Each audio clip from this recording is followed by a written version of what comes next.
nire ama da. Eta Burkina Faso bizi.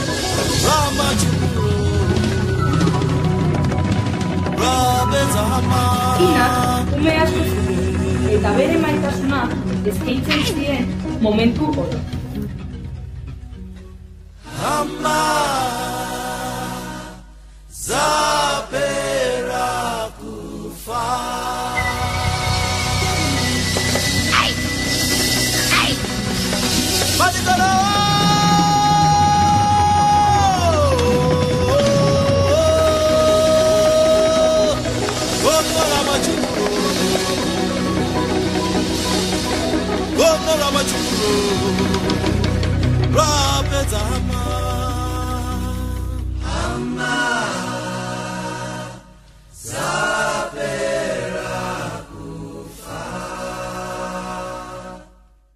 Created using Powtoon.